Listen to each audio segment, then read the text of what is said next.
You call that radio? Makes coherent sense.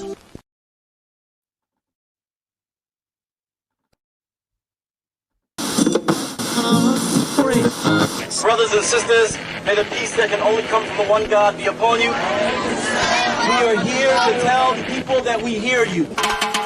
One God will not allow us and people of conscience to lose our morale. We see the crimes of this government, how they support every dictator and criminal on this earth. Sometimes you can feel down. Sometimes your morale can go down.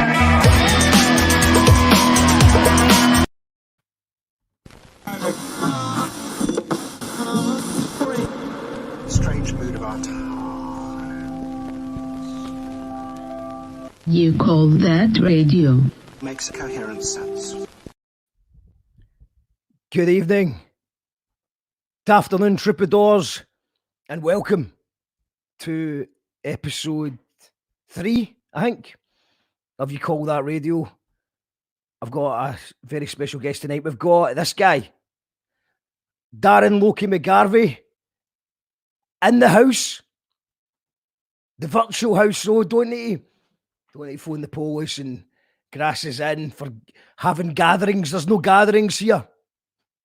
The only gatherings I seen was at the park where they're all jogging. I seen them because I was jogging, but I think it's disgusting that other people are jogging because these rules were designed for the others, not us. Hope everyone's doing okay. Give us a comment if you can hear me okay. Say hello. I want to know if you can hear us on Facebook, if you can hear us on YouTube, if you can hear us on Twitch. Let me know in the comments. That'd be brilliant. Also, if you've got any questions for Darren, leave them in the comments and I'll do my best to get through them all tonight. Darren, we'll go to Darren in a minute. I just want to say thank you to everybody who's been supporting the show on Patreon. We hit 100 subscribers today. So thank you very much. That's 100 subscribers. So we've been doing the podcast since June, but we've only been doing the live streaming for 3 days. So I'm still learning. But thank you everyone who's been tuning in. Got some exciting news for you later on. But let's just get Darren on. And in a second, we'll just make sure the comments are coming through. Oh, John, you said I said 10 past 7. Yeah. Give him a break. Sharon says, give him a break. Well, okay, so what John said, you said 10 past 7. Do you want to actually know the reason that I said that? I actually said 7 o'clock, and then Facebook, I tried to add Loki the Scottish Rapper's Facebook page in, and they said you need to give us at least 10 minutes notice. And so I just said, I lied to Facebook, right? And I said 10 past 7, and I just thought I'd go on early. So we're here. What do you want me to do, John? Just do this? Do you want me just to bloody do that? Will we just do this for 7 minutes and have some quiet time? Is that what you'd like, John? Some quiet time? We're here. Just deal with it, John. We're here. We're early. You know what I mean? We're early. So, who else we got? Ian Simpson, you can hear me. Nice one, Ian. Johnny says it's okay in Twitch. Thanks for supporting the Patreon, Johnny. Appreciate it. Sharon says, give him a break, Mark. Then, no, John, I meant just as well, Sharon. Fuck's sake, I'm getting attacked here.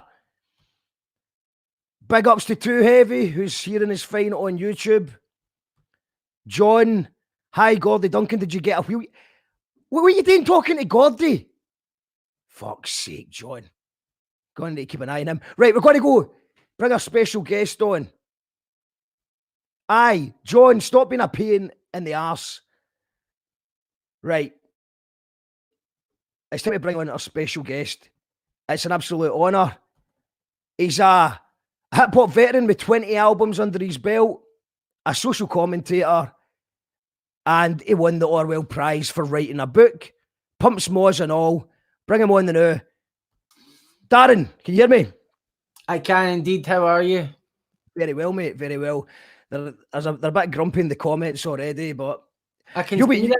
I can see that. I mean, to be honest, it's extremely unreasonable. But I guess people are under quite a duress of stress and frustration right now. So I guess being absolute cunts is something that we'll just have to forgive them for. And you're no stranger to comment sections. Being an absolute cunt. Every comment section that I've ever seen in your page in the last few years is just an absolute massacre. Yeah, I mean, it's. I think that's partly because I've always been quite like lax when it comes to having adding people who necessarily don't hold views that I agree with or whatever. I kind of feel it's important for me to have a good idea of what different sections of the population think, and Facebook's a good way to do that. So sometimes it just leads to like total ideological warfare. You know what I mean? I remember one time I tweeted a picture of my son in a soft play, and like within 5 posts, I was being accused of not using that moment to try and dismantle capitalism. And I mean, I think the problem with so you've got people from different algorithms, and everyone in their own algorithms pretty much surrounded by people that agree with them. So you've got all the people that are used to everyone agreeing with them in their own bubble. So you just have the comment section where nobody's agreeing with anything. Yeah, I mean, I've got yes voters, no voters, Rangers, Celtic, feminists, and Jordan Peterson hardcore enthusiasts, Tories, nationalists, radical lefties. And while sometimes it can be a bit stressful, and sometimes as well, it has an impact on how you express your point of view, because sometimes when you're trying to consider who you're speaking to, you can tie yourself in knots trying to accommodate what you're perceiving as the potential audience. So sometimes I just develop a kind of I don't give a fuck kind of attitude to sort of unshackle myself for that, and then that's usually when I get a backlash, when I'm not trying to be fair-minded and I'm not trying to accommodate what does wee Jimmy and Dumbarton think about this. Do you know what I mean? And then that's when it gets a bit stressful for me. So so sometimes how do you deal with it? I mean, sometimes you don't deal with it, obviously. So no, there's different ways. I mean, for me, usually like one of 3 things happens. I say what I say, and there's a backlash or some sort of like upset about it, and I stand my ground because I think I'm right. And then the thing just fizzles out when the next mug who says what they feel gets caught out on Twitter for saying it. Or, depending on the quality of the criticism or the people that criticise me, like if it's people that I respect or know, who I consider to be thoughtful, then that gives me pause for thought. And then I'll consider, was there a better way to say this? Have I aroused unnecessary suspicion or prejudice in the way that I've went about it? And then if I think I have, I'll apologise. And it's dead simple. Well, you did apologise yesterday, the day before, about the walk and talk thing. Yeah. So do you think you got that one wrong? In hindsight, I got it wrong. But at the time, I was just going off of the government guidance. So the government guidance was that it was still okay to go to the park, and that we were to wash our hands, and that we were just to make sure we didn't get too close to people or hang about in big crowds. And obviously, when I announced the walk and talk, I wasn't expecting it to become something that media became interested in, and I wasn't expecting it to be retweeted hundreds and hundreds of times over and over. So I think in that sense, probably I wasn't truly considering the implications of saying that publicly. Maybe I could have went through the recovery groups or fellowships or whatever, but even they were in flux at that time. A lot of the meetings were closing down. I mean, no meetings are open now. So I was just at the forefront of my mind. I was just thinking about people who are in recovery and might want to meet up and get that social contact that we need in order to keep ourselves in check. But obviously, as the situation progressed, then it became obvious that had I went ahead with it and then somebody that I was with got not well, then I would have personally felt not only bad, but I would have felt anxious that people on Twitter would have came and tried to blame me personally for the implications of a global pandemic. And also, it'd been bad for them as well because they've got an illness because of you.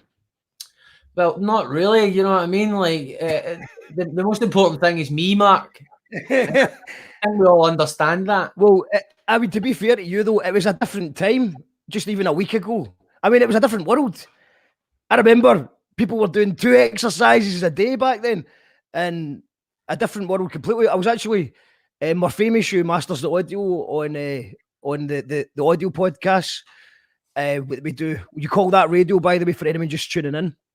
And I interviewed the wee man, Right. Neil British piece about 2.5 weeks ago, and we were talking about it, but it was still very sort of tongue in cheek, like, you know, oh, it's going to be a big thing. But obviously that's not aged well. But it was a couple of days later that I was just going to do some conspiracy theories. I'd seen some really strange tinfoil things, so I thought I'm going to investigate this and do a podcast about it. And then the more and more I looked into it, I was seeing that the doctors and the science were like, no, this is actually a scary thing. Yeah. But I was obviously a few days behind. I mean, I've been self-isolating since before it was cool. You know, I'm in 16 days or something. But yeah, I mean, and I think everybody's at different levels of, you know, there's still people saying it's just the flu. Yeah. But it's like, no, mate, the Olympics is cancelled. Tom Hanks is cancelled. Yeah. And I think Tom Hanks has cancelled. He's one of the He's first. shot, mate. Tom Hanks is shot. Actually shot. He's shot. I know it says something about the vulnerability of all of us when somebody as earnest as Tom Hanks can contract it so early in the game. I mean, and sometimes the level of access to information that we have is unhelpful when we're trying to establish the truth. And while I do think that there's been a brilliant democratizing effect of having all the social media and everyone having a voice and a platform, I do think in the melee, sometimes we lose that shared experiences of society to come to some kind of agreed reality, like a national news broadcast or a TV show that millions of people watch. Not just necessarily for the information that you're getting, because I know sometimes that the quality of that information can be dubious. But if we're all watching the same thing at the same time, at least we all have a similar point of reference. And then when we do disagree, we're disagreeing within common parameters. Whereas I think what we've got just now is you've got people going down our YouTube wormhole about one thing and people going binge watching Netflix on another thing. And then everybody's congregating on Twitter and Facebook with different levels of understanding. And also Boris as well. He's got, the official line's been so mixed as well that nobody really knows what's going on. No, I mean, I kind of, in normal situation, I would sympathise with any political leader, but I'm really struggling to locate sympathy for Boris Johnson. I mean, you can see that he's completely broken. His whole platform, his whole agenda is in the toilet. Like, this is going to define his premiership. This is going to define part of our lifetimes. You know, like, this is 9/11 times 1,000. You know, to paraphrase Team America. But it's partly to do with obviously the fast moving events. And also partly to do with our economic system, which isn't necessarily geared towards taking swift, decisive action, because a number of other factors have got to be considered before human health. And I think we're sort of subtly seeing the implications of that. We're only as secure and prosperous and safe as the poorest, most vulnerable people in our society, and there always will come a day of reckoning where the people that we cast aside, the vulnerable groups, the elderly, the homeless, the drug users, suddenly in this scenario, they become like holes in the hull of a ship. So suddenly all the rhetoric around these people has changed. The government is bending over backwards to try and deal with them and put homeless in hotels and open community hubs up for elderly people. And the reason for that is very simple. COVID-19 doesn't care if you went to Eton. COVID-19 doesn't care where you happen to be born, how much your parents happen to earn, whether you drive a Volvo, and it's. That sounds a wee bit like Madonna's speech. Have you heard Madonna's speech she did in the bath? No, I've not heard that. Right. No. Go on to Twitter. It's good to know I'm operating intellectually on that same frequency, though. Yeah, well, she's in a bath full of roses. All right, who's that? That was Becky. All right, I thought that was going to be one of those moments, you know, the newscaster where the kids running in. So, aye. So going back to, are you Illuminati? Because I've seen people saying that you're Illuminati and you're a mouthpiece for the Rothschilds. Aye, and you did an advert. I've seen that you sold your soul to do an advert. I did a Go Compare advert or some shit. No, I haven't done any adverts. I could have done adverts. I've not done any. Who did you get offered an advert for? It would be an easy thing for me to endorse things like on Twitter and Instagram. You get asked occasionally to endorse a product and get sent free stuff to do it. And I don't know. I just never. Maybe I would do it for the right product. You know what I mean? But I just anyway. Blah blah blah. That's a load of shit. You know what I mean? See, when somebody says that, it makes things very simple for me because then I know that it's very easy for me to kind of dismiss 90% of what else they're saying. Because if they can be so wrong about that, then what else are they not exactly right about? I think the debate that's happened on Facebook in the last few days about conspiracy theories and all that really come from a post where I was just saying, like, I wasn't just talking about people on Facebook. I was going to the barbers. I was in a taxi, you know, last week, and the number of people who thought that this pandemic was predicted by Dean Koontz in a 1989 novel was really surprising to me. And I found that a difficult thing to address in those moments because I was trying to be respectful of who I was dealing with. And also didn't want to create that kind of social awkwardness that comes with saying, do you know what, actually, I think you're probably fucking totally full of shite. Or you might have you seen the book, though? Let's analyse the book of Dean Koontz. Did you read the bit? I've read the passage. Read the passage. I've not... I can't claim to have read a Dean Koontz book in its entirety. It seems there's a lot of Dean Koontz experts all of a sudden. But yeah, it's obviously quite close. But I suppose we investigate it. If anyone's interested, we've got a wee series of coronavirus conspiracy theories out just now, and it just seems like the law of averages. When you add up all the stuff that's been written down over all the years, there's going to be occasionally stuff. I mean, I've certainly been right a few times with lyrics and songs and stuff that just sort of happen to come to pass. But what I don't understand about the Dean Koontz thing is that if he predicted it, say he did, what does that mean? Did he know all along that this was going to happen and it's an inside conspiracy and he just thought he would put it in the book just to fuck with people? Just to say, I knew that was going to happen. It means that we're kind of pattern-seeking creatures, and sometimes those patterns are a bit easier for us to identify than other times. Obviously, pandemics have been predicted consistently for the last 30, 40 years since the last big pandemics of the 20th century.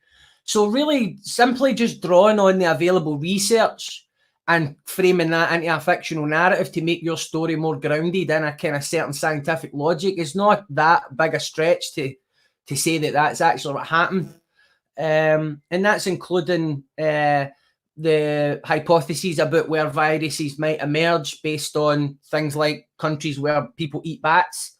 And also, I think that when you apply just the most basic logic to some of the assertions that people make, such as this is a virus that the Chinese have created in order to destroy the Western economy, then it doesn't make any more sense because the Chinese economy wouldn't be what it is if it wasn't for all of the export notes products to us over here. So that's the reason why people here don't have access to good employment, because all the jobs are over there and they make all the stuff and we buy it back. So we're a consumer economy. We buy Chinese stuff. So that's the equivalent of a drug dealer gone Rooney scheme and just shooting all the cokeheads in the face. Do you know what I mean? Like, there would be no economic sense to it. There would be no strategic military sense to it. Obviously, there are tensions and there are rivalries, but it might sound compelling and it might be interesting in a kind of HBO 12-part series, long-running drama kind of way. But the reality of life is usually a lot more interesting and a lot more complicated, in my view. And I don't disbelieve that David Icke or Alex Jones, for everything they say that's absolutely ridiculous, also says something that has a kernel of truth to it. My worry is that people who notice the kernel of truth then just go to these people for all of their information, and so then they're absorbing the 50% of the other crap that comes with it. And I just don't think that that's a good way to go about becoming informed, personally. And that's really the point I was trying to make. But some people are quite defensive because, as well as obviously having invested themselves intellectually in a lot of these things and made it known that they're invested in intellectually, they've developed quite strong emotional attachments to these people as well, because they provide a sense of security in an unsettling and difficult world. And so when you challenge that, that's usually when you get that kind of cognitive dissonance where it's like, I know it's probably no ever seen George Bush turn into a lizard, but he also said that the news controls how people think. It's like, well, that goes without saying, you know. You know what I mean? Like, you don't need to be an expert in geopolitics or human psychology to know the news has a big influence on people. It's all the other dots people join that does my tits in. Well, I mean, actually, I've watched all the conspiracy documentaries I could find on this, because I was self-isolating. I had a bit of a cold, so about 2 weeks ago, so I just took the time out. And you know, David Icke was actually pretty reasonable compared to some of the things I watched.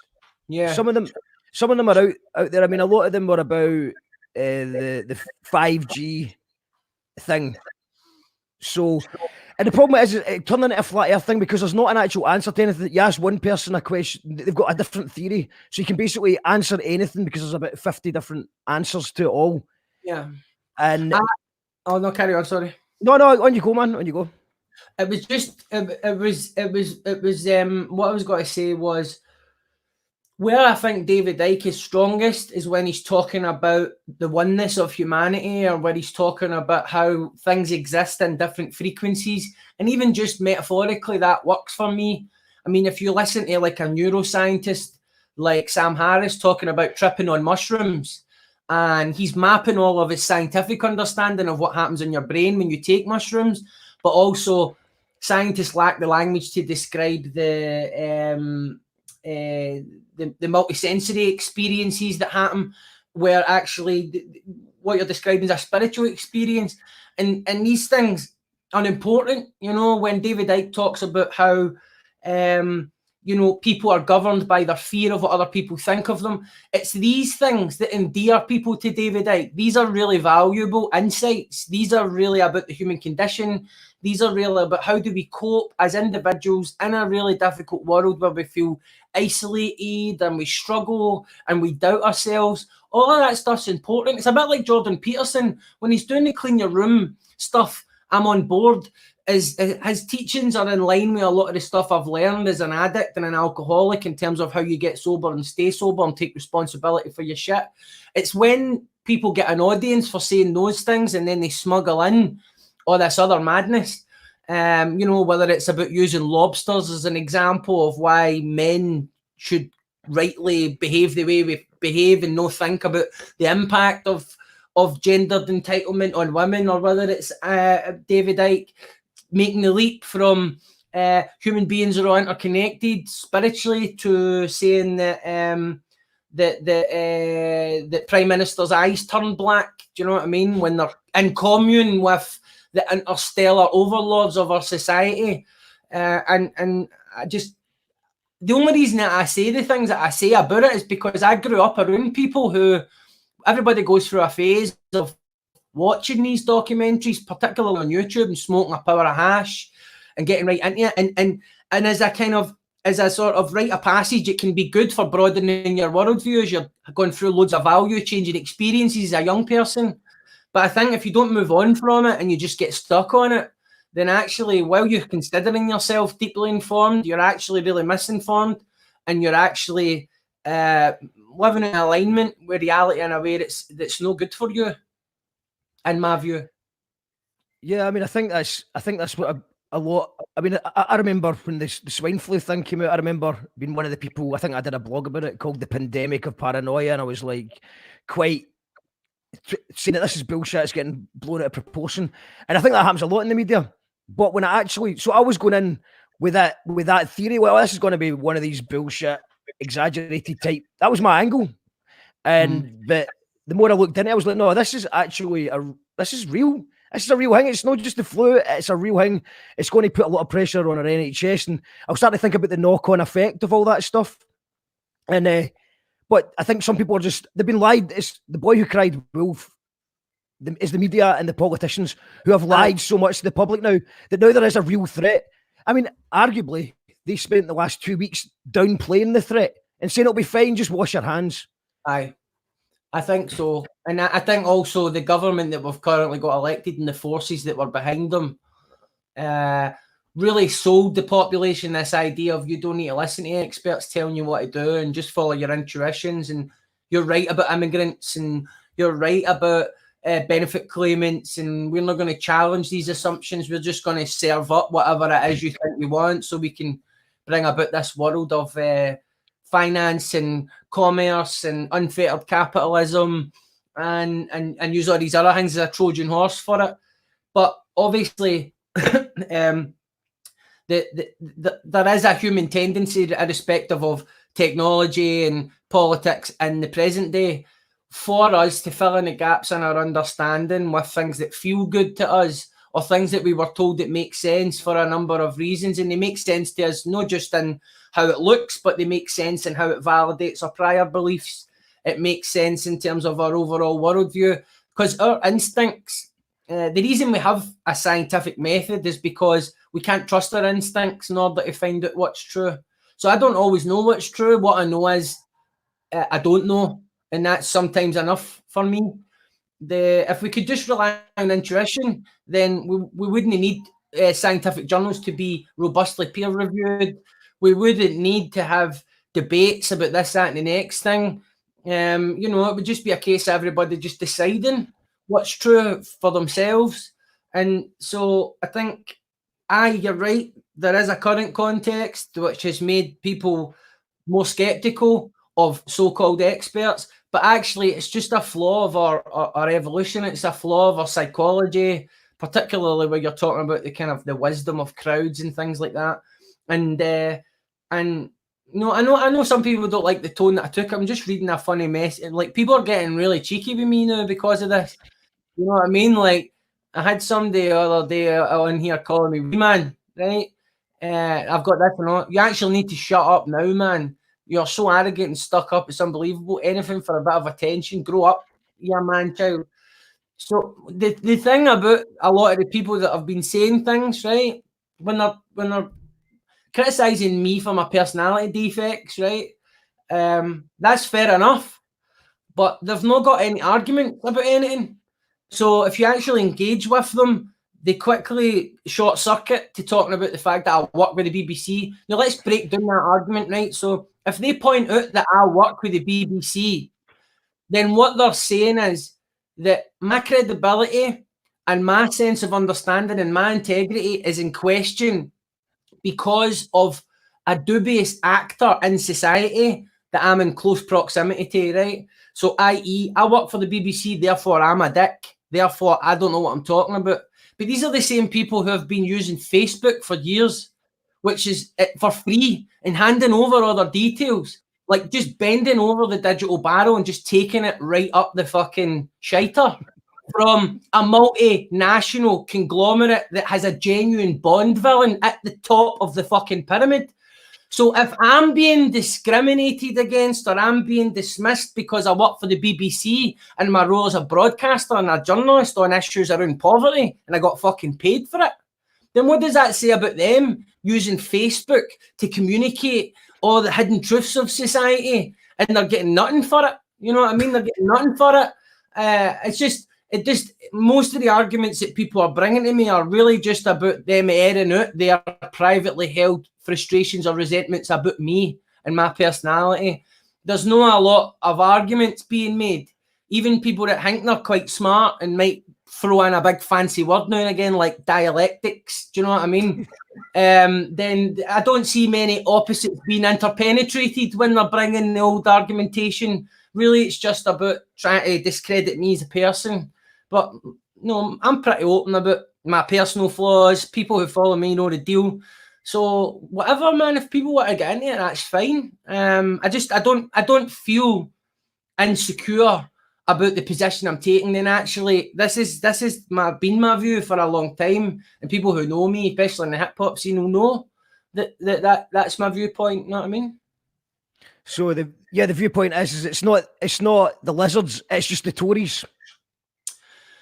The Tories, it is the Tories, you know what I mean? Like, don't get me wrong, I think there are a lot of people in politics and business who we could class as fucking invertebrates, do you know what I mean?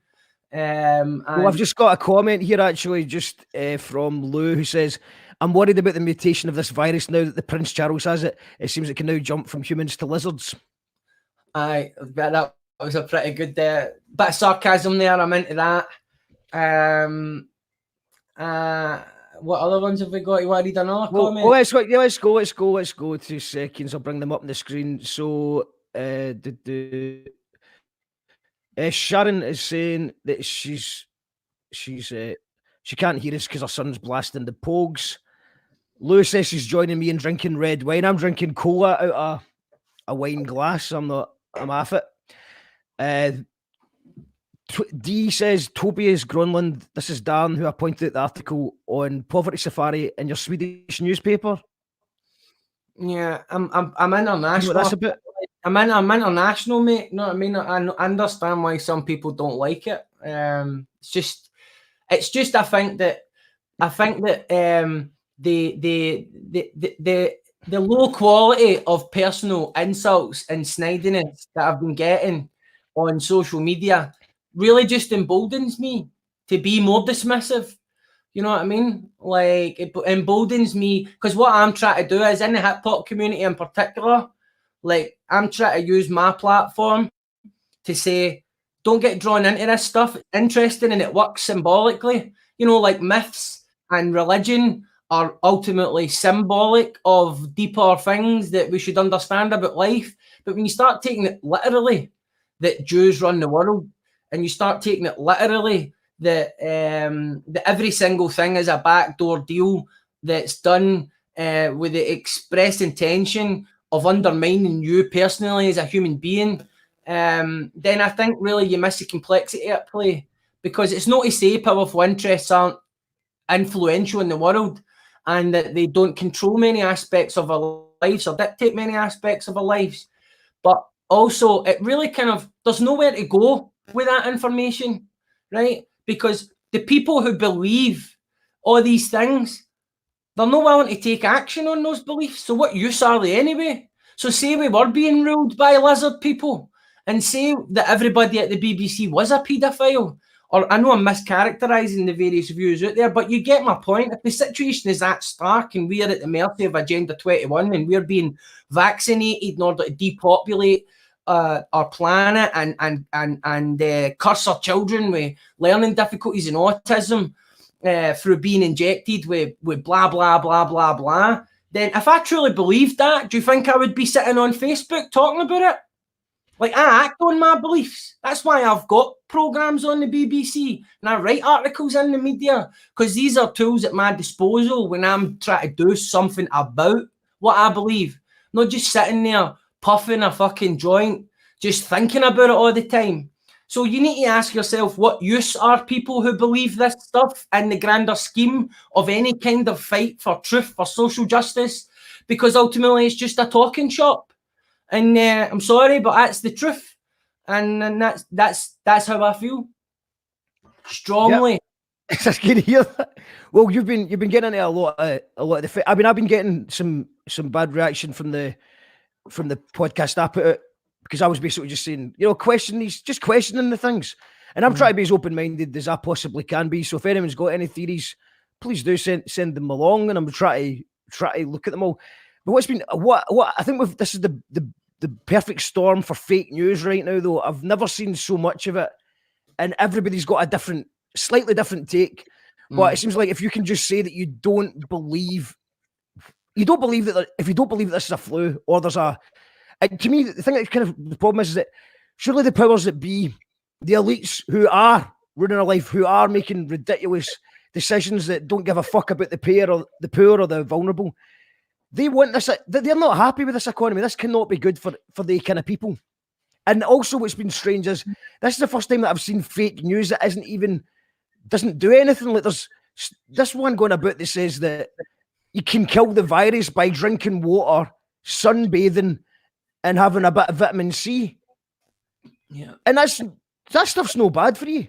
I mean, there aren't a lot of ailments or situations in life that a wee cup of tea or a bit of sunlight won't improve slightly. I always thought about River City, man. Every time I used to watch River City when it first came out, it was always seemed to be like, let's resolve it with a wee cup of tea. No disrespect to River City, though. I haven't watched it for ages. I don't know. I thought you were going to say River City boosted your immune system. There's Becky crawling in with my fucking dinner. No, kidding on. She's just in to get her slippers. I already gave him his dinner earlier. Oh, shite, I made the dinner. So how is life in quarantine? Family life in quarantine? It is, the first couple of days were quite challenging because naturally we've got a reasonably sized house, but it does get smaller when you can't leave and you can't take the kids out, and the kids have got so much energy and they don't understand what's going on, and Becky and I were just sort of adjusting to these new constraints. We're both quite intense people, do you know what I mean? And we've got like as well as being doting parents, we're quite we have other things that we like to do as well. And obviously with the quarantine, it means that we kind of draw on support outside of the household to give us that wee extra bit of time to go and earn money or keep fit or do the things that, you know, you need supported way when you've got kids in order to be able to do. But ultimately, we're some of the lucky ones. You know, like we'll cope, we'll manage. It's really about and the conditions of in here for me. It's about how being patient, and it's about making sure that there's equal distribution in my mind between what I want and what everybody else needs. And I think most parents can recognise that's really the real battleground most of the time. Whether this goes on for 3 weeks or 12 weeks or whatever, I think most people will adjust and get into a groove. We're lucky. The fundamentals of our household are sound. I feel for people whose situations are a bit more difficult or challenging. You know, people who are living in a household with somebody in active addiction or all sorts of other problems that go on in households. The stress levels have increased. The stress levels will continue to increase. And if you're operating in a household where a dominant character doesn't understand how to sit down and calm down, then it can feel pretty stressful. So I'm in a way, we're just lucky. It's just, you know what it's like. It doesn't matter what you've got, how lucky you are. When you become adjusted to that, you'll moan about any old thing and make yourself look like a right dick as well doing it. And I'm proficient in that area. Well, it does seem like this is a thing that's affecting everyone. Obviously, the poor, the vulnerable are going to take the biggest hit, as always. People in 0-hour contracts and stuff, self-employed freelancers, everybody's going to feel in the pinch. But even people that have got everything going just fine and who have had very easy lives are going to struggle with the changes that's going on. Yeah, I think that one of the most interesting aspects of it, and I've been I think sometimes maybe I've been unnecessarily snide or just let my kind of inner angry, radical lefty full of bucky come out now and again in terms of this constant talk now on social media about how difficult it is to get universal credit and how difficult it is to get information about help that's out there. And part of you's just like, this is how it's been. This is how it's been for 10 years. Welcome to the discussion about it. And I think obviously you might be justified in saying that, but I think ultimately what you're hoping is that the bonds of social solidarity will become deeper embedded after the crisis, because more and more people will have gained insight into what it's like when a crisis befalls you and you need help from the government and the state. And let's not forget, the state is no politicians. The state uses our money and is given authority by us, the people. And so it's only right that sometimes is distributed for the betterment of all people in society. It's just that sometimes it becomes politically easier for politicians not to do that stuff, because there's so much class inequality in the country that people live in two different worlds, and they believe media narratives often about the unworthiness of the poor and Jeremy Kyle and all the shit he talks. And so it's the opportunity here in the long run is that when the government tries to implement austerity 2.0 to pay for it all, that many people will be wise to it, and will stand, enough of us will stand together across all social divides and just say, nah, it's not on, you'll have to find another way. Well, we were actually going to do a comedy skit for Finished and Exposed about, posh people going to the job centre. And there was parts of it that were funny, but I ended up scrapping it because I thought it's maybe a bit too soon to be making jokes about it. But I just did like that, the idea, the concept of the TripAdvisor generation, giving them 1 star and complaining about people at the job centre's tone. Yeah. The tone, how dare they talk to me like that? But, I was talking to Jo about that. She's like, you think that they would probably be, job centres when it comes to being bad at customer service, they're pretty equal that way. They'll be a cunt to anyone. So for people who are maybe for the first time in their lives having to try and use these services, these are people who will write a strongly worded letter and won't let it go. And maybe that will make a changes, because I think most people, by the time you get to that point in life that you're trying to argue with the job centre, you realise that there's no point in sending a letter. Yeah. But maybe this will be new people in society who'll go, no, I'm not taking that. Yeah. I'll have your badge off you. Absolutely. And then also the kind of political reverberation of that, when lots of people have an experience how difficult the benefit system is, hopefully they wouldn't stand by as everything returns to the illusion of normality. And then suddenly all the punitive measures that have characterised or typified the benefit system in the last 10 years are reinstated. I think that going forward, obviously there is going to be a big clean-up job. There is a bill that has to be paid. The question is, how is it paid and who is it paid by? And I'm happy to make my contribution as a taxpayer. The question for me is, will the vulnerable groups that we've now realised by virtue of their vulnerability make us all vulnerable? Because if homeless people are catching COVID-19 and drug users are catching it and old people are catching it, then that undermines all of the other efforts everyone else is going to try and stop the spread of the virus. And I think that pandemics are a natural phenomenon in life. And ultimately, if we're going to be better prepared next time, then we can't have these holes in the hull of the ship, because enough water gets in and it just pulls us all down.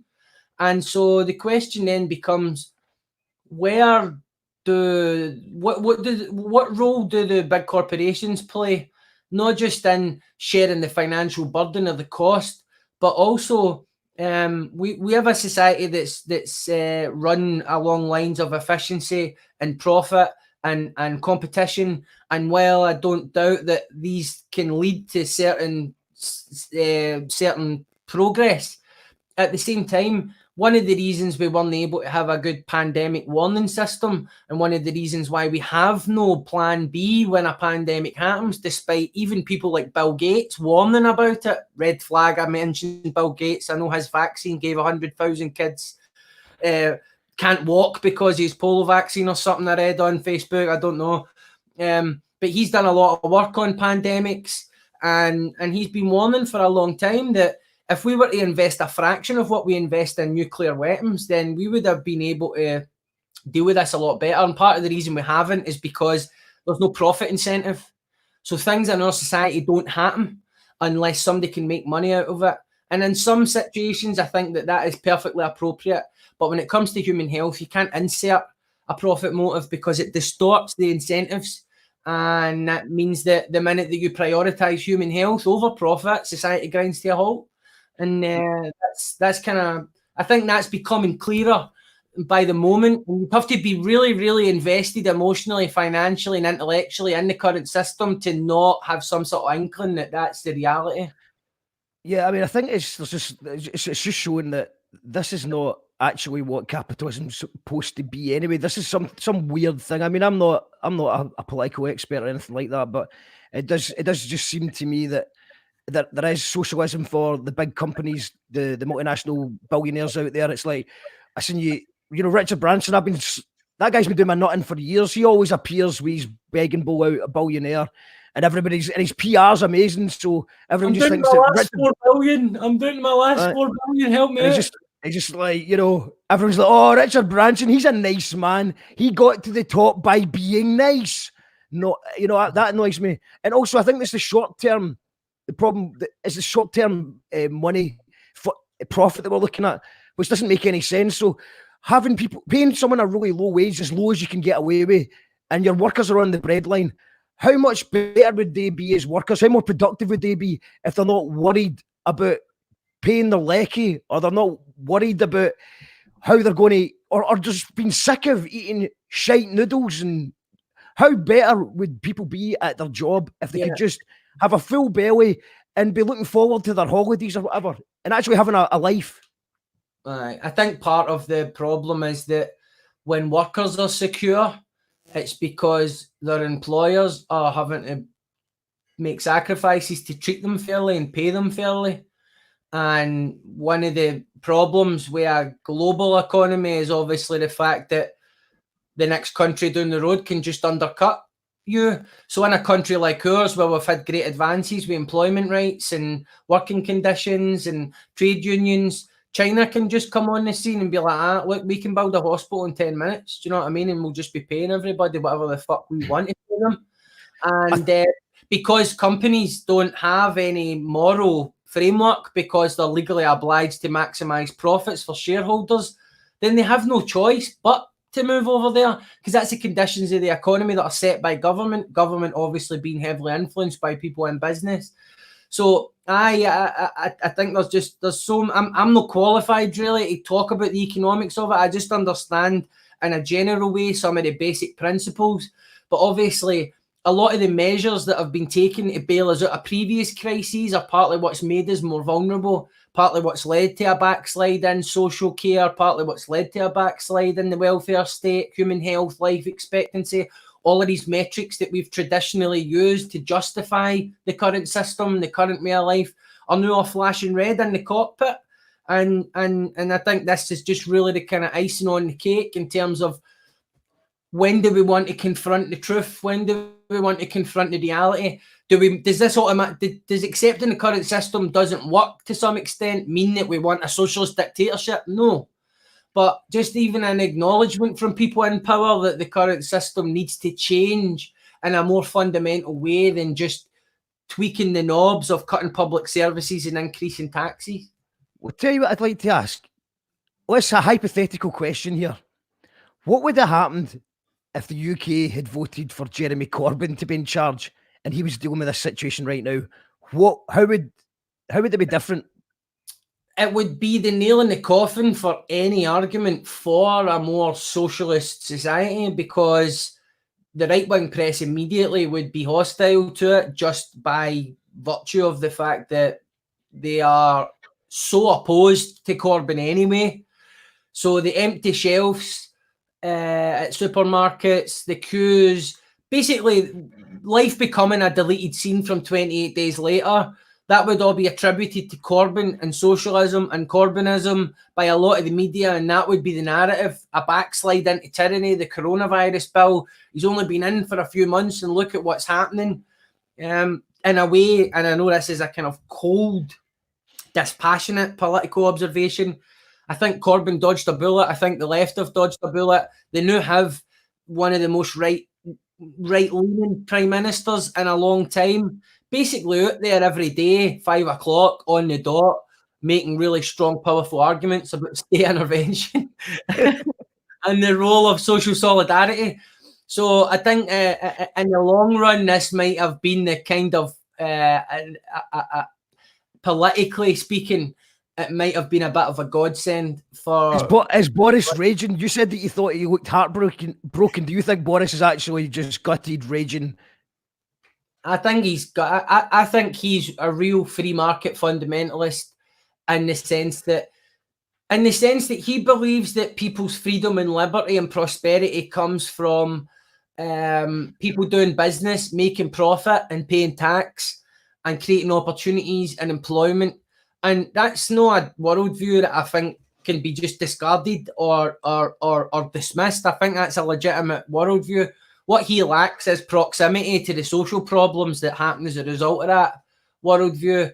And so it takes a crisis like this for it to bring into high definition for people like him how we are interconnected, and you can't just have an all right Jack individualism driven society, because when the shit starts to get closer and closer to the fan blade, suddenly we all become aware of the bonds that bind us and the sort of radical action that's required.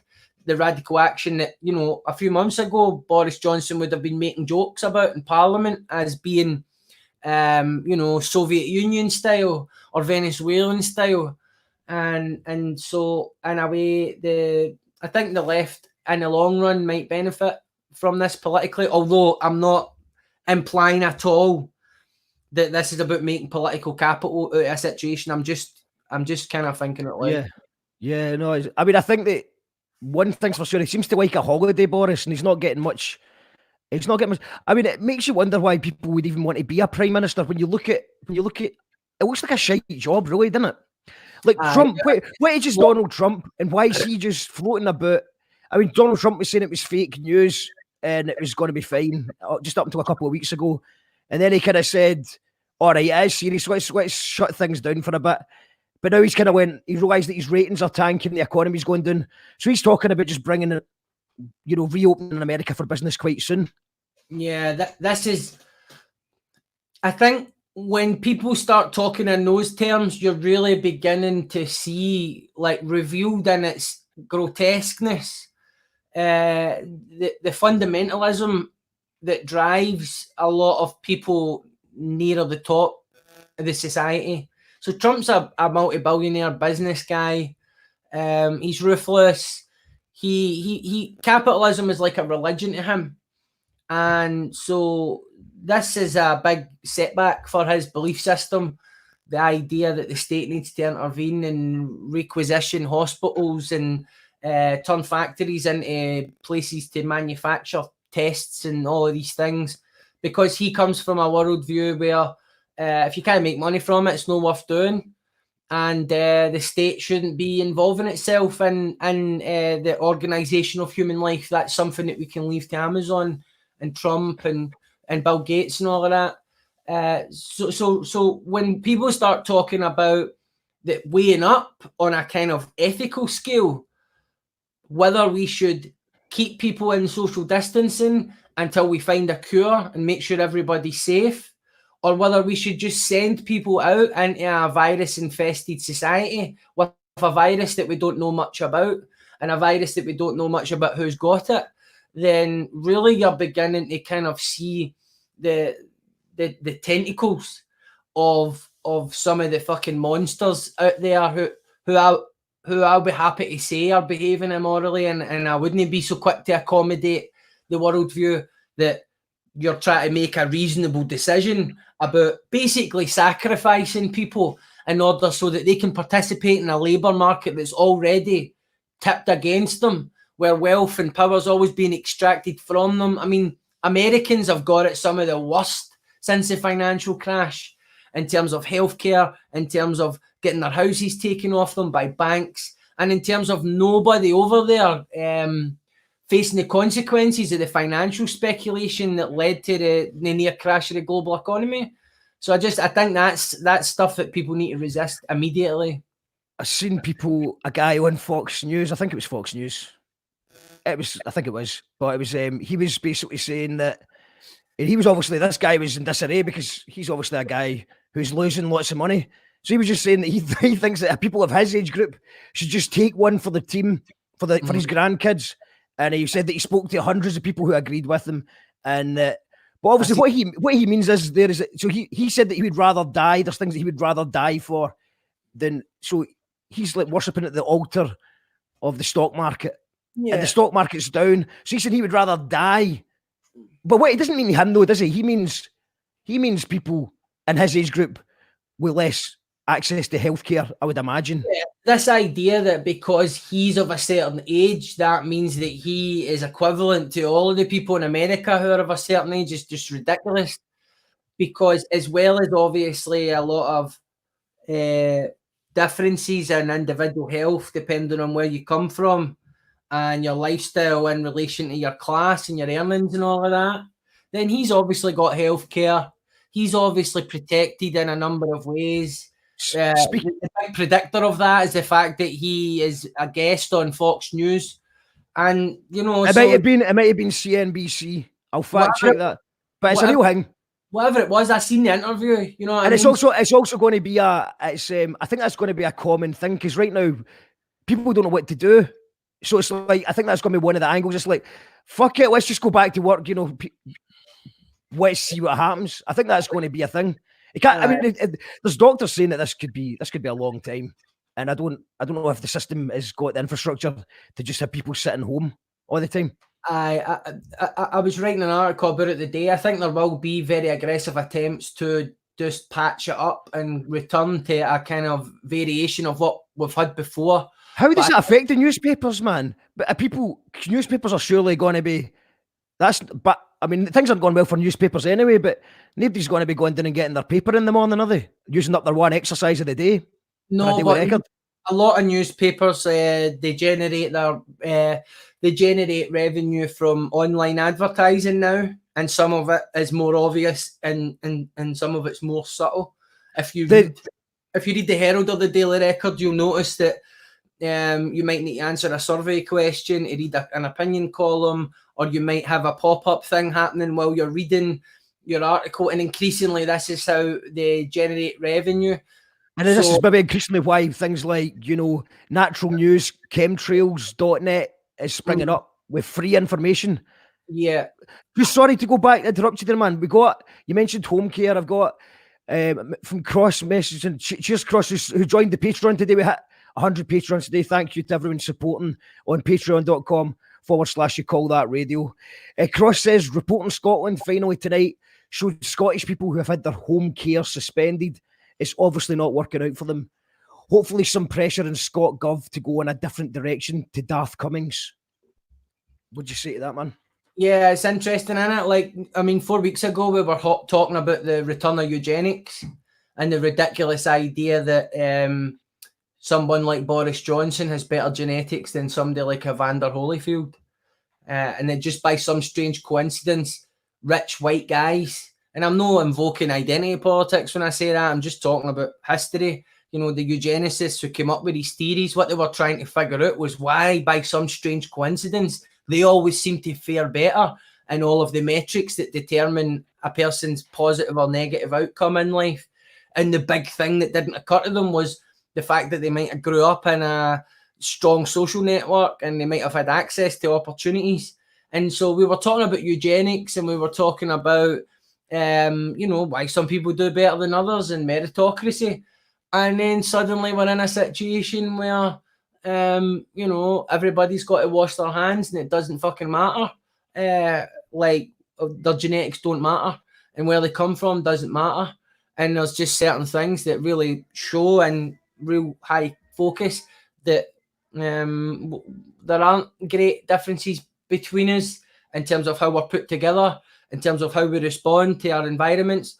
The big differences between us are about where we start in life and the opportunities we get access to. That stuff that was said there about social care, that's just another area that was being neglected for a very long time. And I really have been watching a lot of people on the news and, the evil MSM, you know what I mean? That's got a lot of people getting their story and their plight and broadcast to millions. So we're more aware of all the different forms of struggling that are going on. And that was some of the stuff that was I found most emotionally affecting, and I found myself getting most angry about, because that's not something I deal with in my life. Apart from I've got a great auntie who my auntie cares for, and I know that that's a difficult situation. But you've got people who have all sorts of complex needs. You've got people with dementia, Alzheimer's, all sorts of things going on, having to pay for their care or go begging for money for it. And a lot of it doesn't get airtime. And so if things are coming to light in terms of political decisions, how that's impacting those vulnerable groups, then I think that's good, and people need to keep the pressure up so that remains the case. Yeah, so it seems like so some people who have had their home care suspended. So I've not actually read up on that. I mean, it's been really interesting to watch. I mean, this is obviously nothing like this has ever happened in our lifetime, but obviously things like this have happened over thousands of years. Yeah, it happens. It's once in a lifetime, but it does happen. And this, we thought we were better than this. We thought we were too smart as humans, that we've got some good people in our team of humanity that this couldn't happen, and we've been caught short. So I mean, things are just crazy. I've been quite surprised that it's Nicola Sturgeon. I don't know how much power she's got. I mean, she's just got to watch what Boris does first. I mean, is that what's going on there? She's saying like, right, what's he going to do, and then how do we make it better, and should we do it different? Here's why it's difficult for Sturgeon, right? First of all, there is the natural unfortunate chain of command, right? It's unfortunate depending on whether you're a yes voter or a no voter, right? The chain of command is Boris Johnson's in charge, and he's in charge of the major decisions. And everyone in Scotland is watching these public broadcasts every day, even though they're addressing Public Health England, and that's what they are absorbing as the information. Secondary to that is what the regional leaders say, and I mean regional in the context that the UK is one country, right? Obviously Scotland's its own country, and our leader's Nicola Sturgeon. The difficulty for her is, one, being seen to add to any mixed messages or confusion, because that can cost lives, and that is very serious.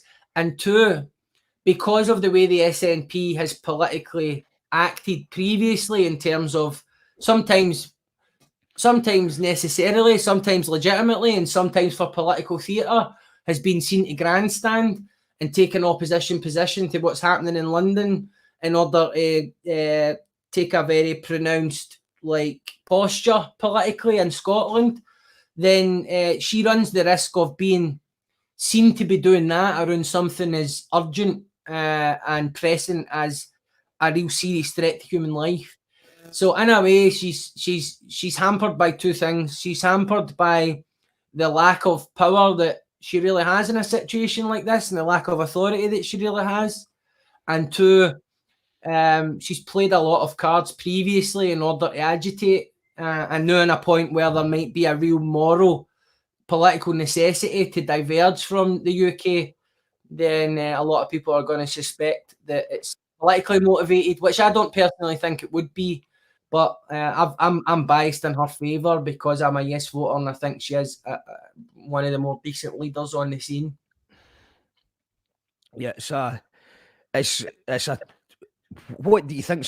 So is there going to be a referendum this year?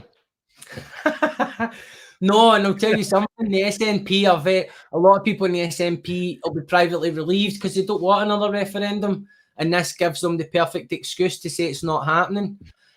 Because politically it's just not feasible. I know a lot of people don't like to hear that, but I mean it's even truer these last couple of weeks than it was before this all started kicking off. I've got a question for Lindsay Ross saying social distancing is great, but what happens with the addicts during lockdown? They can't just stop their habit. What guidance has been put in place for them? It's a really good point. Yeah, there are naturally, because we're dealing with an excluded, vulnerable group that can't advocate for itself. There's not a great deal of information in the public domain, nor is there a great thirst for information, because people are very narrowly thinking about their own interests right now, which is natural. I do know that there has been discussions about bringing homeless people into hotels, for example, many of them sitting empty, and that obviously a lot of homeless people are dealing with substance misuse disorders as a result of their homelessness or because of their homelessness, whatever. So there are things in place. The question is, why are they in place? Is it because we've now suddenly realised that it's really not fair to not look after the vulnerable people, or is it, as I said earlier, because any risk to them is a risk to everyone now? And so suddenly the vulnerable groups all need to be looked after because it protects everyone else. We were talking about that on Monday with Captain Hot Knives. As for people in Captain... recovery... Oh, sorry, mate, carry on. Yeah, no, we're talking about that on Monday night. If anyone's check out the Captain Hot Knives episode we did, and he's actually just started a crisis fund for artists that are struggling, because obviously artists are way down the pecking order. But that's what we're talking about. It's like the hotels for the homeless, all these things that seem to have just the magic money tree, for lack of a better word, that just seems to have appeared. Yeah. Suddenly it's available because people who argue that austerity was legitimate and that this is a different scenario, what they're arguing is that some lives are more important than others, that some suffering is more worthy than others, that some threats are more important than others. Now, it's fair enough. You can take that position. But people who were arguing against austerity, we weren't saying go to this sort of scale of state intervention. You could shave a fraction of the cost of what we're doing now, and you could have offset a lot of the harm and death and dysfunction that happened over the last 10 years. A lot of it, Mark, we've had front row seats to see it.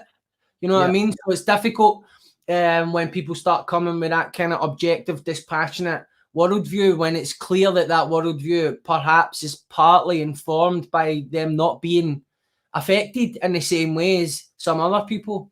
And so I think, like, I just really hope that workers and charities and public service people are not so battered after this that they become kind of just wanting to get it on done with, like Brexit, because I think there is going to be a fight, and I think that people need to start preparing for it now. I know I certainly am. So that's a good point. Well, obviously, it looks like the Indy F2 is off for now, but what is going to happen with Brexit? I mean, that's got to get delayed surely now. It'll be delayed for the fact fucking half of them are going to end up getting fucking quarantined because they've got the shit, because it's all the ambassadors and politicians and media people that are all still mixing. The journalists are still getting their wee crowds, getting their photos. Yeah, this is one of the things as well that makes it difficult. I was saying this the other night when I was doing a wee stream. Sorry, before we go any further, before we end up going into a different point, can we just remember, everyone, can we just remember that the health minister got it, and when she realised that she had the symptoms, she went to the pub. Yeah. I just think it's worth remembering that the health minister went to the pub and took her coronavirus to the pub with her. Clown. No, not at all. Not at all. I think it's worth reminding the people, especially maybe if you voted for Conservative, that you voted for a woman whose job was to tell you how to wash your hands and what to do, and she just went to the pub. Sorry. No, it's all good, mate. It's all good. I've lost my chain of thought anyway. It's all good, man. So it's fine. So Brexit, probably no. Oh, they're all going to be quarantined. Prince Charles has got it. I know. I'll tell you what, for conspiracy theories, see if Weinstein, see if he dies of this thing, then I can understand conspiracy theories going, hold on a minute. He didn't kill himself, he died of coronavirus. That's just a bit iffy. Right. Let's go and get some comments from people. So, Lindsay Ross, but it's just the government, the poor, the vulnerable, the elderly are dying, sadly, means they have to pay less in benefits. Disability payments and pensions are sole government. Now, I think that's one of the main conspiracies that it's trying to kill people. That it's a genocide. Yeah, well, me and Dougie, we talked about this in part 2, coronavirus conspiracy theories, available on Apple and Spotify, you call that radio. We came to the conclusion, well, just in our opinion, that it's just that they don't give a fuck. They wouldn't want to kill the pensioners, but they just don't really care whether Aye, the poor live or die. Yeah, so the question is, how does the lack of concern develop? So you can, like, think about it like this, right? Right now, there are people in third world countries and developing economies who are dealing with circumstances that are beyond our awareness, right? Your awareness, my awareness, everybody in the comments awareness, and we all consider ourselves informed and compassionate, right? The reason that their plights aren't at the forefront of our minds is because they're so far away that it's abstract to us and that we can only consider so many things at any one time. The social distance, to coin a phrase or to reuse a phrase or a terrible pun, the social distance between somebody like Boris Johnson and somebody who grows up in Easterhouse is similar in scale in terms of his awareness of what's going on at the bottom of society and what to do about it. And so while we live in the same country, the wealth inequality means that he could actually genuinely care about doing something about poverty. And he could think that he's acting to do something about poverty, such as Ian Duncan Smith's welfare reforms, and inadvertently, through a complete lack of insight into the actual reality of the problem, do something that has the opposite effect and that actually presents and looks as if it's a deliberate attempt to hurt people, to harm people, to disenfranchise people. I'm not saying some politicians genuinely don't give a fuck, but I think most human beings do have a capacity for compassion and care. It's just that they tend to care most about the things that they understand and that are close to them. And when you grow up in a certain background and you go to a certain school and then you're fast-tracked into Downing Street by the media, like, it doesn't really matter how much you want to do something or how much you say you care or how much you feel you care. You're really, really limited because you're so remote from the conditions that most people in the country face. Katie Gillen says, no milk in the house, so we're drinking jail tea. Hi, Darren. Hi, Mark. Anyone fancy a trek to the shop? I might have to pop out to the shop later when it's quiet. I've already had I've had 20 minutes out the day. It's the first time I've been out in days, man. I just went out and run around the block before I came on here. So you've been saving up your one exercises so that you can exercise for a full day tomorrow?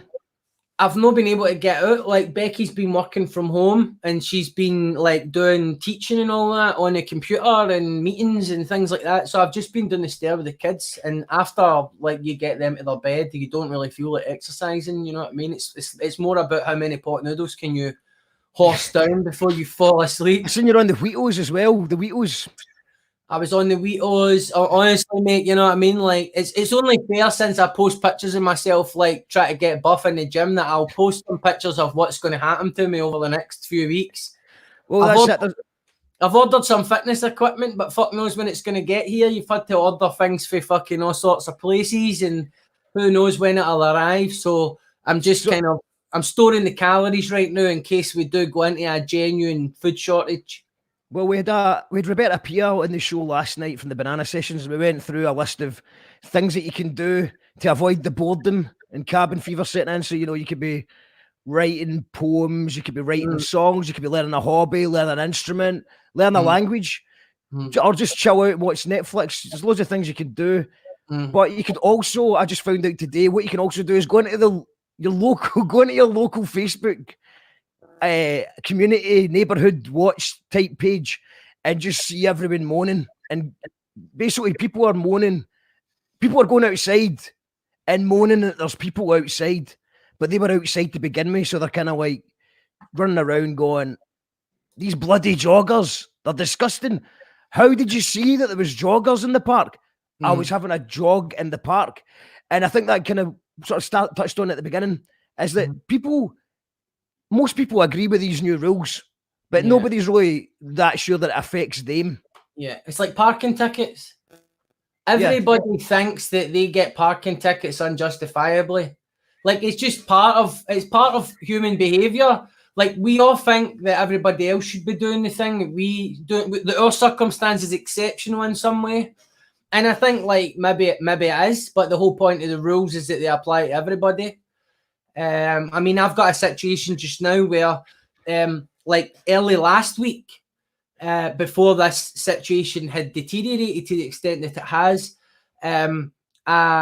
Becky's work got cancelled, and I realised that in order for me to continue work, I had to go somewhere quiet. But there was talk of libraries being shut down and places basically where I would go to work, because it's difficult to work in the house because of kids.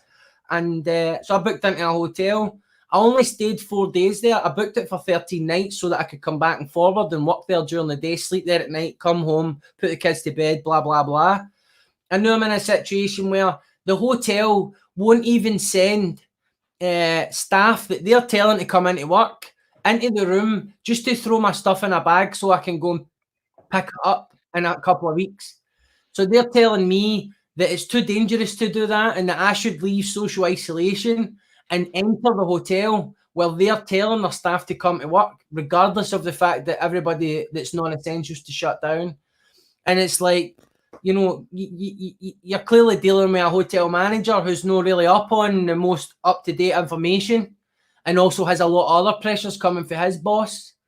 And it's just like, in those scenarios, like, everybody's got to make an assessment. At some point, do I decide, well, actually, I had quite a lot of stuff. Do I want to go and get it? Is it worth the risk? What was it? I had like an electric shaver, and I had medicine and a notebook. And like, how much do I want these possessions back? Do I make a wee exception for myself maybe at 1 a.m? Go for a wee run down to the hotel with my fucking surgical gloves on, dressed in a beekeeper suit, and just get right up and about that hotel and get my shit? Do you know what I mean? Or do I stay in the house and then phone them in fucking 8 weeks after this is all blown over and found out that they had to put it in an incinerator? You know what I mean? Well, in 8 weeks, it's all blown over, and I'll have a lot of apologies to do, because there's a lot of my friends saying that it's just a flu, and time will tell. It's just a flu, so I've got a lot of apologies if everything that does just blow over. But what I would say is the Olympics doesn't usually get cancelled for a flu. That's another thing. The Olympics is apparently coming. Is going to be still called Olympics 2020, even though it's going to be in 2021 because they spent too much money in merchandise.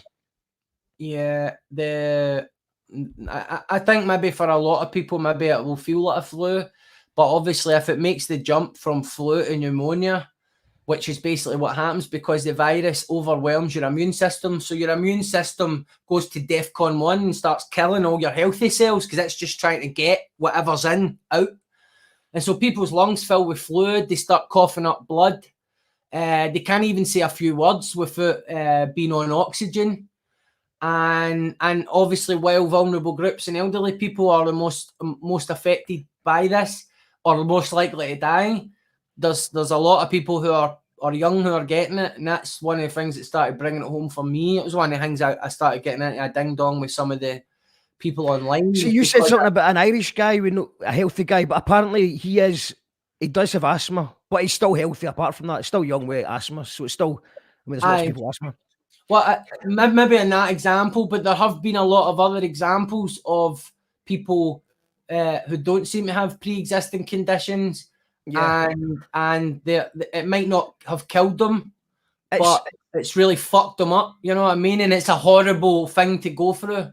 Well, do you know, this is the thing. It's ridiculous that we need to actually find people that don't have underlying conditions to make people who are not got conditions actually care. Do you know, it's like to scare people into not going out, because it seems like a lot of people who don't have any pre-existing conditions are like, oh, I'll be fine, sort of unaware of the fact that they probably will be fine, but they're putting other people's lives at risk.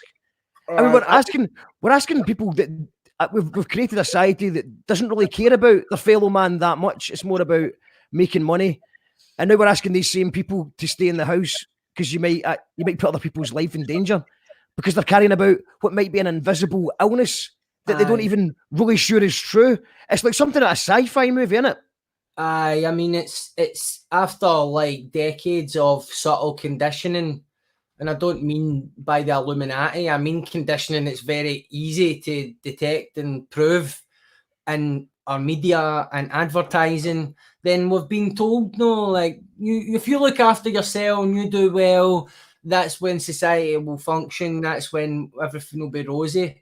And, you know, in some areas that is true, but I think when it comes to like human health and our community and social cohesion, than to operate purely on the plane of individual gratification and individual accumulation of material goods and wealth, and then suddenly be told that you've got to completely switch your polarity and start thinking about everybody that you might come into contact with. I mean, even then when I was running around the block, I was very aware of the distance of where I was at. I was going round to the Scotmid a couple of days ago and it was shut because they had to restock. And so people were trying to social distance, but there's not a lot of space for them to do it. And there's people queued around outside the pharmacy. And this whole thing as well about don't panic buy and don't hoard. When you live in a house with 2 young kids, you go through a lot of basic stuff like milk and bread. These things are always running out, no matter how much you seem to get in. And so if you're going out to buy 1 jug of milk, the chances are you have to go back out and buy a jug of milk again the next day. And so sometimes either going out and doing that or buying multiple items is unavoidable. But we're living obviously in an era where everyone's on high alert and extremely judgmental about everybody else's behaviour, including myself at points, you know what I mean? So it's quite tense. Franco here says, country fucked up voting Tories, so you reap what you sow. Corbyn was out by the right-wing media. He didn't get a fair punt, did he, Corbyn, in the media? No, he didn't, but I mean, to be honest, not a lot of Labour politicians do in the beginning. It's a question of how do they adapt to that. And I think that the only way they really adapt is by sort of selling out to Murdoch and having sort of right-wing pro-business capitalist ideas, or the media's never going to like them. So that's true. That's been the kind of centrist model for the last like 20 odd years. But that's not to say that a politician with a certain level of skill can't redefine what that chess move looks like.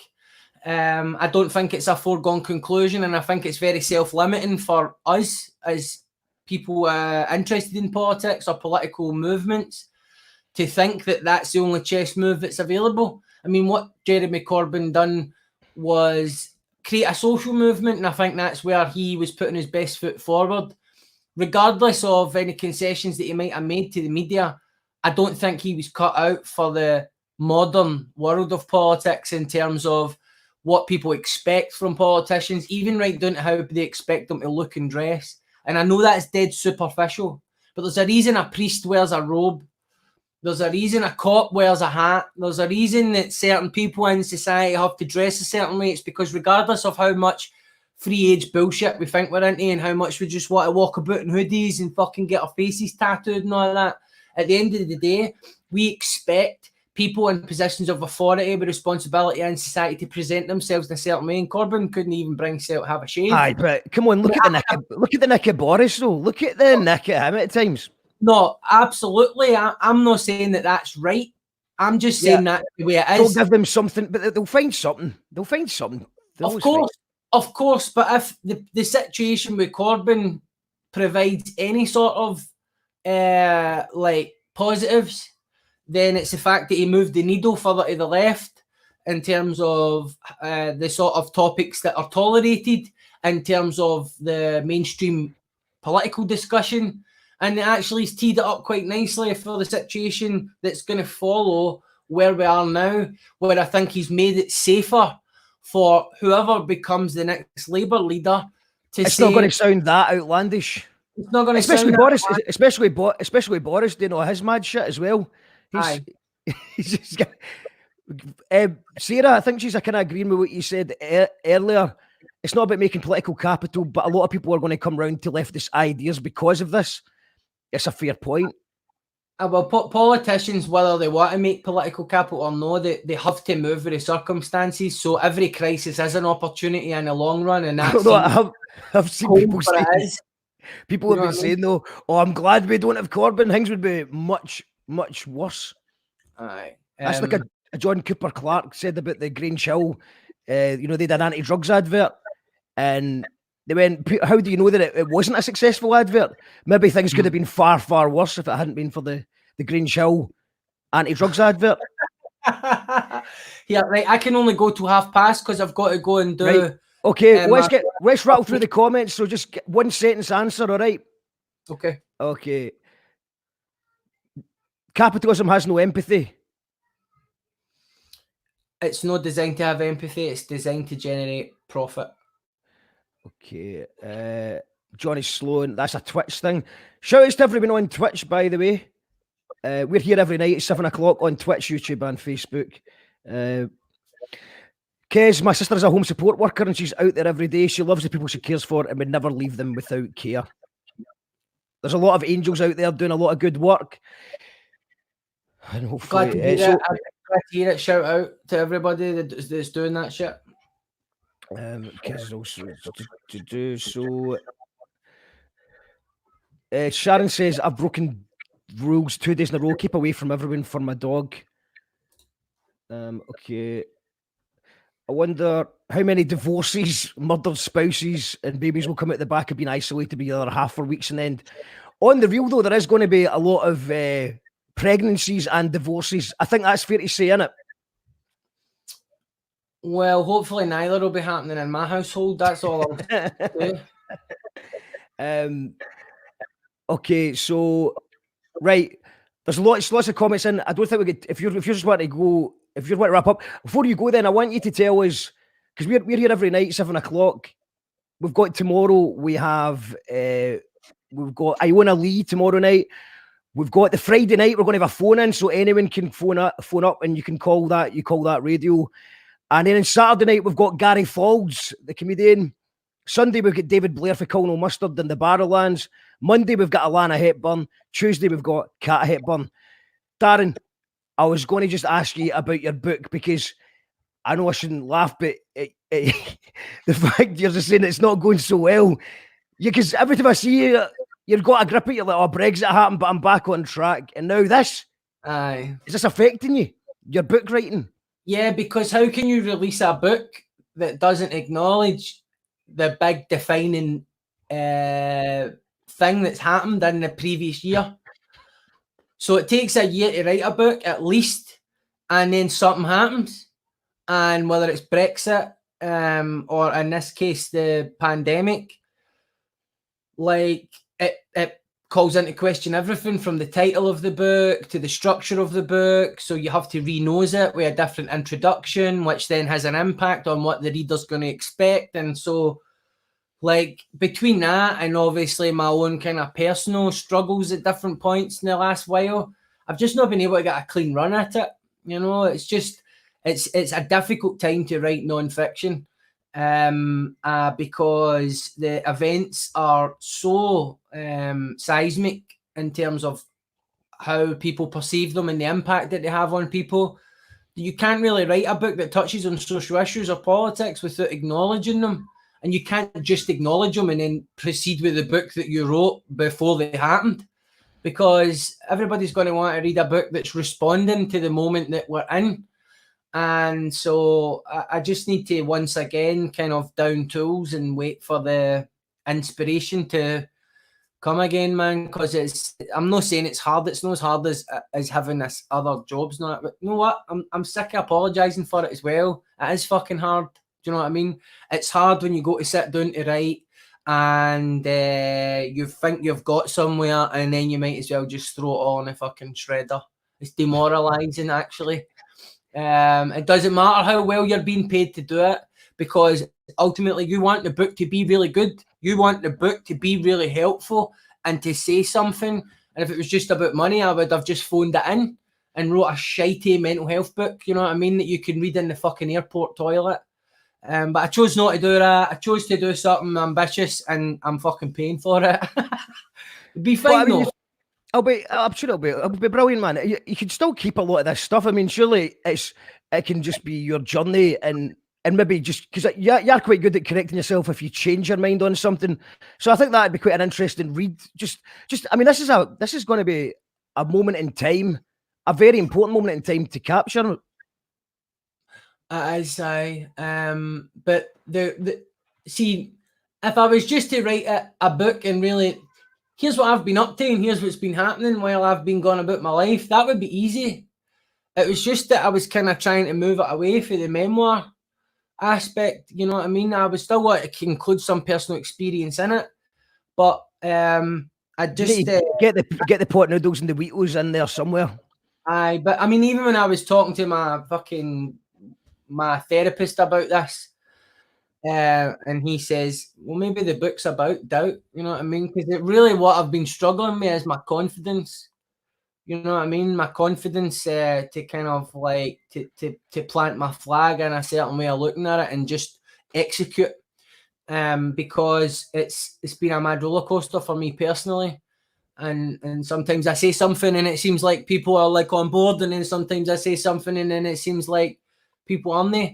And it's different when the audience grows, because you've just got a certain, you're writing sometimes and you're not as clear in your intention, and that interrupts the flow of inspiration. But Well, it's fine. It's There's just no the way time to get your album out then. Just get the album out, get the confidence in the go. You played me a bit of it end of last year, and it sounded great. I mean, how far? I mean, is this might be good for your album writing, or is this bad for your album? No, I mean it's good. It's just like the problem with the album is obviously, man. Like I was working on it with David Florist, who passed away, and then my other producer Ash. Shout out to Ash. He's had some health problems in recent times, and you know, and so it's no seemed appropriate really to go full steam ahead with the album, and then in the context of what's happening now. And then also there was a few surprises that were involved with the album that meant that the process of making it was a bit more complicated than maybe I was letting on. Without going into too much detail about it, you know what I mean? It's part of a bigger body of work and a bigger structure. And you know, it's a lot of work, it's a lot of hours. I mean, when I'm approaching my albums, I'm approaching that like a book as well. So it's like trying to write 2 books at the same fucking time, you know what I mean? And I know I will get through them, and I hope I will get them out into the public, and that'll be immensely satisfying regardless of the response. But just now it just feels like I've got things hanging on me, you know, like it's like don't know, man. It's a tiny wee cross that I need to bear in terms of having a constant awareness that I have this massive fucking thing to finish. And then but I remember the first book, and I remember just holding in my mind's eye, one day they're going to send me the proof copies of this book and it's done. Yeah. And that's what got me through. And then one day a box of books came, and that was it. I was holding it in my hand, and I knew that was it. And now you're getting it translated in into Japanese and into Mandarin and into it goes on sale in America in September, and now that it's got a New York publisher as well. So I mean, that just grows arms and legs, that anyway, you know what I mean? But you've got to just take that, the fact that the odds were against you when you were starting the first book, man. I mean, there wasn't you didn't have much chance, did you? The odds were stacked against you big time. So you think you've got to just take that. But I understand as well, with the success and the fame's coming, the pressure. It's like the difficult second album that you get if you're signed to a major label. So is that what you're feeling? Just the pressure to do better? It's trying to do something different and show and challenge myself. So I wanted to write a book that had a different structure, and it had 3 parts, and each part looked at the different ideas on the political spectrum and sort of offered some friendly criticism, whether it be on the left and talking about things like identity politics and where that's run into trouble, or talking about sometimes the way on the left that we frame radicalism and the way we talk about politics can just put people off, and the very people that we want to attract. Or if you're talking about conservatism and you're talking about austerity and Grenfell, or if you're talking about centrists and moderates, then you're talking about people who adopt a political viewpoint, not necessarily because it's rational, but because it suits them. And then they come up with all the post-rationalisation for their moderate political position later. So, you know, in that sense, it was an ambitious book, and I thought like it's got a certain level of relevance, and I think it will still have that. But you need to rewrite an introduction. You need to kind of sprinkle this current crisis through it, recontextualise some of the stuff. So if I'm writing about homelessness, I need to make reference to the fact that a lot of homeless people got put in the fucking hotels. Yeah. You know what I mean? And blah, blah, blah, blah, blah. So it's just work. And that's sometimes becomes disheartening, especially, you know, family life always on the go. It's great. It's high energy. It's amazing experience. But when you're trying to sit down to do your work, you're either exhausted or you're being interrupted, and it's just, it's challenging. Yeah. Well, that's 25 On that to note, 9. On that note, it's my wee daughter's second birthday, so we're going to go and do her birthday cake, and hopefully then they'll just fall into some kind of diabetic coma. Right, well, thank you very much for doing this, Dan. No worries, mate. Happy birthday to the wee one. Thanks, mate. You're smashing it with the podcast, man. Like, it's getting better and better. It sounds amazing. I'm pure happy to see you just like looking after your fucking self for a change, Mark. Do you know what I mean? And taking care of what you need and not always looking after everybody else. Well, I can't. I'm stuck here. I'm stuck with myself. Thanks very much, Dan. And also, check out Darren's podcast as well. Darren's just started a podcast called the Darren McGarvey Podcast, Walk and Talk. And it's on Apple, Spotify, and YouTube as well. Cheers, Darren. Good luck with the book. And I'll hopefully see you outside at some point. Peace out, mate. All right, man. See ya. So thank you very much to Dan. Thank you to everyone who's tuned in. We've been getting big numbers tonight. So this is day 3. We're doing this every single day, 7 o'clock. We're building a thing.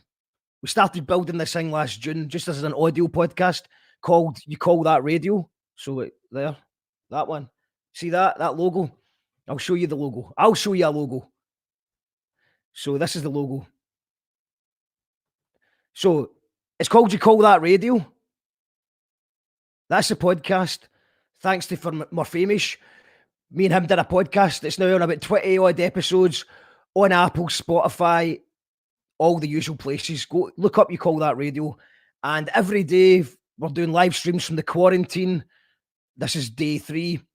We've had Roberta Pia last night. We had Captain Hot Knives on Monday. Tomorrow, what's happening tomorrow? Tomorrow we've got former Scottish Slam champion Iona Lee. Friday, we're going to have a phone in. So all you can just phone in. That should be brilliant or shite. But let's give it a go. Then on Saturday night, we've got Gary Falls, who just confirmed earlier on today. I'm absolutely buzzing for that. Sunday, David Blair from Colonel Mustard and the Dijon 5. He also works at the Barrel and Ballroom. So we'll hear about how the bars are dealing with this. And then on Monday, we have Alana Hepburn, who's a fantastic promoter in the music scene. And on Tuesday, we've got Kat Hepburn, the poet from Sonnet Youth. And there's loads more. If you've got any suggestions and guests you would like to see, or if you would like to come on the show yourself, you can hit me up at youcallthatradio@gmail.com. We're also on the Twitter. We're on the Facebook. And we're on the Twitch. We're on YouTube. Just come and find us, usually under the name You Call That Radio. And yeah, but the most important thing is that we're on Patreon. So if you want to support us, you can go to patreon.com/You Call That Radio. Today we hit 100 subscribers. So you can join for only a couple of pounds a month if you like the show. We'll enter you into raffles and give you some free stuff as well. And yeah, really appreciate everybody who's been supporting it. Much love. I'll see you tomorrow for it's like a Charlie Brooker sketch, this, isn't it? But I'll see you tomorrow for Iona Lee. And I'm just going to end with a bit of this. Strange mood of our time. You Call That Radio. Makes coherent sense. Good, wasn't it? It's quite good, isn't it? Brothers and sisters, may the peace that can only come from the one God be upon you. We are here to tell.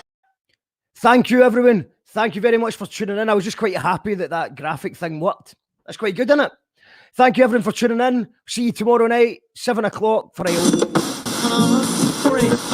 Brothers and sisters, may the peace that can only come from the one God be upon you. We are here to tell the people that we hear you.